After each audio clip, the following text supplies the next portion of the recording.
Hi Paul, just a couple of pointers from the few lessons we've had. Just first pointer would be posture. It's much improved. You definitely bending over a lot more than what you were, but just two things I can see here to further improve your posture is it looks like the weight's slightly stuck in your heel, so if you could get your weight around about just in front of these Adidas stripes here, you can see Paul Mickelson's legs look a lot springier than yours do. And the other thing I think will happen, if you get your weight a bit more forward, you'll be able to drop your hands a little bit, and then this line here of how the shaft sits, it should be cutting through the bottom of your belt, and you can see yours is cutting up near your belly button, and you can definitely see here with Phil Mickelson the shaft is cutting through the bottom of his belt quite nicely there. Then the front view video that we took, if you just sort of give a chance to get the video back, the front view, we can just make a couple of remarks on the front view as well.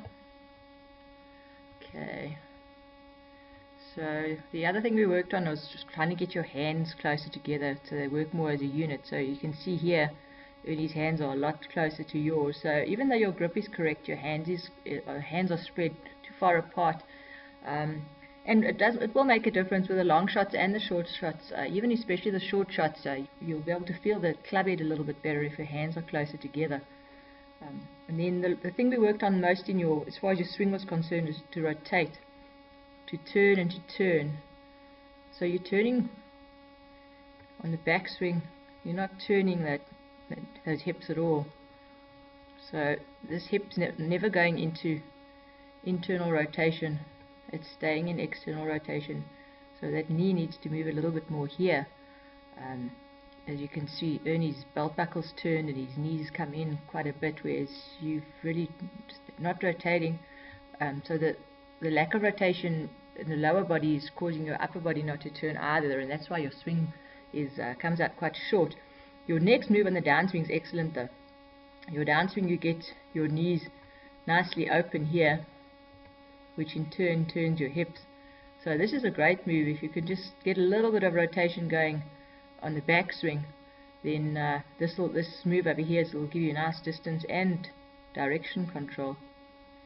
And then I see a nice follow through here, your right hip's finishing a lot more at the target than it used to. So yeah, just keep working on those basics. Basics, if you improve them and keep on working on them, you have to play more consistently, and then once you feel the basics are good and under control, keep working on that rotation. Thanks Paul, see you Tuesday.